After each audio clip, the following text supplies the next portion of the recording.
toujours. Mon casque, le livre de procédure pénale.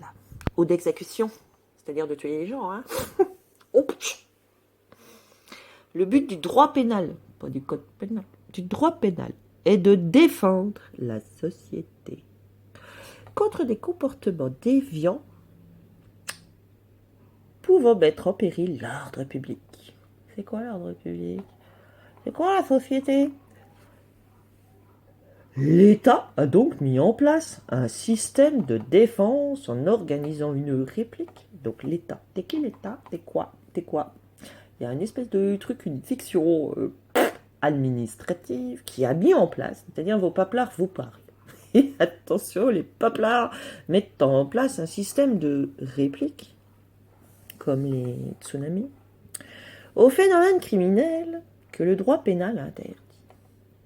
Vous pouvez remarquer que c'est pas une histoire d'individu. Non, c'est pas quelqu'un qui commet un crime contre quelqu'un. Non. Non, non. Il s'agit d'un système répressif qui repose sur des mesures visant à punir et à réintégrer le délinquant. Ces mesures sont appelées des peines constituées de peines d'amende ou d'emprisonnement. Ces sanctions pénales peuvent également être des mesures dites de sûreté. C'est ce qui nous intéresse.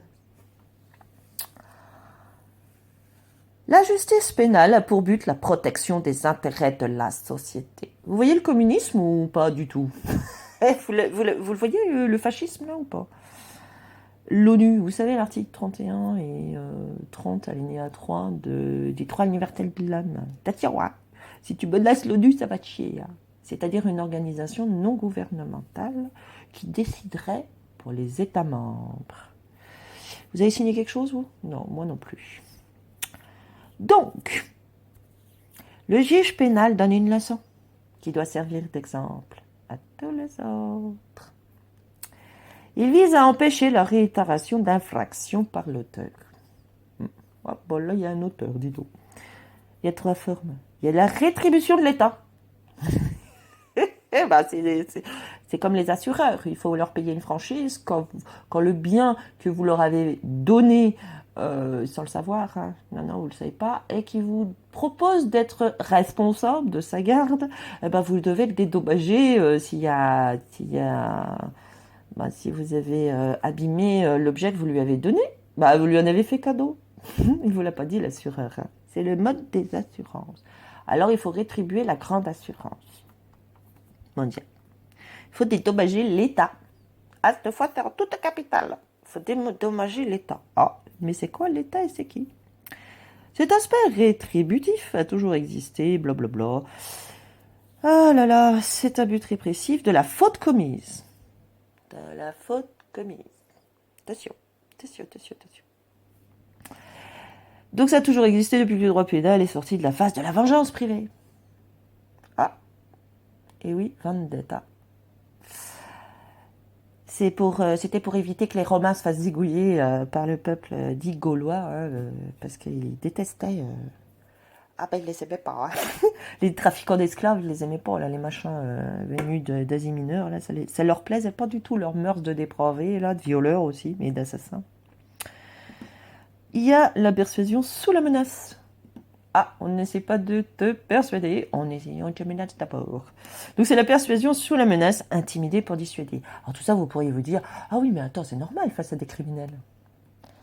Alors ça, c'est écrit par les gangsters, les plus gros criminels de la planète, d'accord, pour t'empêcher ta vengeance privée. Ta légitime défense est en opposition légitime, toi qui es spolié et volé, extorqué. Aliéné chez toi pour te voler tes droits du sol. La réadaptation, vous allez adorer. Elle permet de réinsérer l'individu dans la société. En vérité, il s'agit de mesures servant à neutraliser et réadapter. Vous voyez pas le communisme là, ou la Corée du Nord, ou le fascisme, les bolcheviks, les nazis. Les mesures de sûreté ont une caractéristique, bref, ça on s'en fout. Mais cela signifie qu'elles sont prises sans aucune considération de faute chez celui qui en est l'objet. L'objet, hein. Alors attendez, on va la refaire celle-là. Les mesures de sûreté sont prises sans aucune considération de faute chez celui qui en est l'objet. C'est une invention de faute en fait. Je vous rappelle que sous l'Empire romain, les prétoriens écrivaient des trucs. Ils inventaient des crimes pour pouvoir poursuivre les gens dans leurs tribunaux falsifiés. Ah, rien de nouveau sous la comète, sous Philippe le Bel, ça a été le cas aussi. Les mesures de sûreté ne sont pas relatives à une infraction commise. Pardon? C'est-à-dire que le crime n'existe pas. Ah bon? Ah bon? Elle ne vise que les états dangereux. C'est-à-dire qu'il y a quelqu'un qui estime qu'il y a un état dangereux. État, personne. Eh oui, votre personne physique est un état en lui-même. Donc des états dangereux, mais pas eux. Alors eux sont des dangers publics et privés, mais alors ils vont estimer votre dangerosité. C'est-à-dire votre dangerosité par rapport à eux et leurs crimes, leurs infamies, qu'ils commettent contre vous. Il n'existe donc pas de faute. Je ne l'invente pas. Hein. Il n'existe donc pas de faute. D'accord? Le but de ces mesures étant seulement de protéger la société. Mais quelle société? Ah ben non, pas la vôtre. Oh là là, mais tout de suite. La bankster. Donc la mesure de sûreté ne doit pas avoir de caractère infamant ou engendrant de la souffrance. Hein. Non, parce que sinon, il pourrait s'énerver, le gars. Enfin bref. Donc, le choix de la durée de la mesure de sûreté pris par le juge pénal. Par conséquent, la primauté doit être donnée aux moyens éducatifs, curatifs, d'assistance, liberté surveillée, probation. Un internement de sûreté. Alors, de sûreté, c'est pas un internement de quelqu'un, c'est de sa personne physique. Hein, d'accord? Et ben ça, c'est le rôle des hôpitaux psychiatriques. Non, sans blague. Ou des commissariats de police, ou des prisons. Une interdiction de séjour, des déchéances professionnelles. Vous avez un métier, mais vous avez menacé la société, vous allez être déchu de votre profession, de votre métier. Ah? Ah bon? Une interdiction de fréquenter certains lieux. Mesures de sûreté administrative. On arrive au Conseil d'État, juge administratif, c'est son nom, hein, c'est le même nom, avec des juges de fond anonymes. Chut. Ah non, non, faut pas que tu saches qui c'est et comment s'écrivent leurs textes de tordus. Pour t'empêcher, toi, d'être qui tu es et qui tu veux, et bien sûr, pour te voler. Mais le but est toujours de voler, hein, c'est tout, c'est tout. Donc, c'est une mesure administrative. Pas besoin de jugement d'un juge pénal. Tous les connards des trésoriers publics font ça. C'est une condamnation, les impôts. Une damnation, hein, donc... Non, mais c'est laïque, hein. T'inquiète, hein. C'est par les yeux. Hein. Oh non.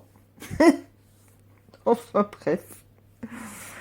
Il existe des peines camouflées déguisées en mesures de sûreté. Derrière des mesures de sûreté. Ah bon? Alors, les mesures de sûreté administrative. L'internement d'un aliéné dangereux alors qu'il n'a commis aucune infraction pénale. C'est bien marqué, hein. Aucune infraction, ouais. Ça n'existe pas. C'est comme le non-port du masque. Ça n'existe pas comme infraction. Il faut interner cet individu parce qu'il serait potentiellement dangereux. Ça s'appelle pas de la médiumnité, de la prévoyance. Il n'y a pas un film là-dessus. Alors, dangereux pour qui, pourquoi? Présomption de culpabilité, possibilité de commettre un crime. Ah, vous inquiétez pas, c'est mondial. Cherchez pas, c'est pas que dans le droit français, dans le prétendu droit français. Ce n'est pas du droit français. Pas du tout, pas du tout, du tout. Les lois de fond. Alors voilà, ça s'organise. Alors qui c'est qui écrit? Les juges de fond. Comment ça se passe, les textes là? Les textes sont écrits dans des loges. Ah si, c'est écrit dans des sectes. Hein, où il y a un brainstorming des compagnons dans la loge pour écrire ça. Il faut faire ça aussi à des étudiants en droit. Ceux qui sont très fachos et qui sont un peu néphilimes sur les bords, succubes sur les bords. Ah bah dévoués au parti unique, à l'assurance. Enfin bref, c'est pour rendre la procédure plus rapide. Hein. Donc il y en a beaucoup qui ont des condamnations, vous ne savez même pas d'où ça sort. Hein? Enfin bref. Dans le même bouquin, vous avez ce qui se nomme la présomption d'innocence. Ah bah elle prévaut. Hein. Elle prévaut, vous la retrouvez dans les droits universels de l'homme. Présomption d'innocence. Si t'es innocent et que t'es accusé, alors tu dois prouver ton innocence. La faute n'existe pas. T'es condamné pour une faute non commise, voire même qui n'existe pas. Hein. Le non-port du masque n'est pas une infraction. Hein. Pas du tout. Pas du tout. D'ailleurs, ils ne l'écrivent pas, les juges. Hein. Hop, hop, hop. Enfin, bref. En conséquence, la procédure inquisitoire, ah, je l'invente pas, hein, inquisitoire, c'est quoi l'inquisition déjà? Ah, c'est laïque. Inquisitoire. Non, mais sans rien. Donc, elle est écrite et secrète et non contradictoire. Il n'y a pas de débat contradictoire. Pourtant, il y a de la présomption d'innocence et le juge pénal est tenu d'entendre les deux parties. Non? Non? Je sais pas. Je sais pas. Oui, parce que il y a quand même un principe contradictoire. Vous voyez les contradictions? Ah bah, ils sont contradictoires eux-mêmes, hein. Alors, nul parti ne peut être jugé sans avoir été entendu ou appelé. Ah bon? Ah si, si, il le pratique aussi. Il le pratique en même temps. Mais porte ta muselière. Ah, c'est toi qui veux te taire, en fait. Tu veux garder le silence, comme dans ton cinquième amendement. Le présumé innocent, la défense, doit apporter les preuves pour prouver son innocence. Il n'y avait pas un Saddam Hussein qui était accusé d'avoir des armes nucléaires et un Kadhafi aussi. C'est marrant ça, hein. Prouver ton innocence, prouver que t'as pas commis un crime qui n'existe même pas. Ah bah, c'est beaucoup plus difficile que de pouvoir fournir des preuves d'accusation quand tu n'as pas les moyens d'accuser qui que ce soit déjà. Hein, hein. Donc en fait, si vous prenez les textes sur l'état d'urgence des terroristes, par exemple, eh ben, vous voyez que les actes qui sont réprimandés, normalement, ça devrait être envoyé à tous les banksters, les labos, les politicards, les merdias, les experts télé, là, ou journalopes. Vous pourriez le retourner. C'est comme les dérives sectaires dangereuses. Regardez bien ce qui est écrit, vous allez voir. Ah bah les dérives sectaires dangereuses, c'est déjà les procès inquisiteurs, hein, d'inquisiteurs. C'est pas une dérive sectaire dangereuse, ça? Enfin bref. Je vous laisse apprécier la teneur de tout ça. Au bénéfice d'une société privée que vous ne connaissez pas, qui s'appelle République Française Présidence, et de, par exemple, il paraît qu'il y en a, il est en campagne là, ou pas, peut-être, peut-être pas. Et puis les autres, ils se taisent, hein. Je garde le silence. Portez vos muselières, les machins. Association de financement de la campagne présidentielle, Emmanuel Macron. En fait, nous ne sommes pas censés lire, c'est pour les illettrés. Donc ceux qui l'écrivent sont aussi des illettrés. Dénomination. D'accord, c'est la dénomination de sa société. Je vous le refais. Financement de la campagne présidentielle. Catégorie, assurance. Si, courtier en assurance. Alors, c'est une société où il n'y a pas de dirigeant statutaire, il n'y a pas de dirigeant fonctionnel, il n'y a pas d'actionnaire, il n'y a pas d'annonce légale qui soit publiée, il n'y a pas de RCS et il n'a pas publié les comptes. Comment il s'est fait rembourser ses comptes de campagne? Hein? C'est quoi les comptes de campagne? D'accord. Voilà, sachant qu'il a été financé par... Oh non, la boucle est bouclée, non?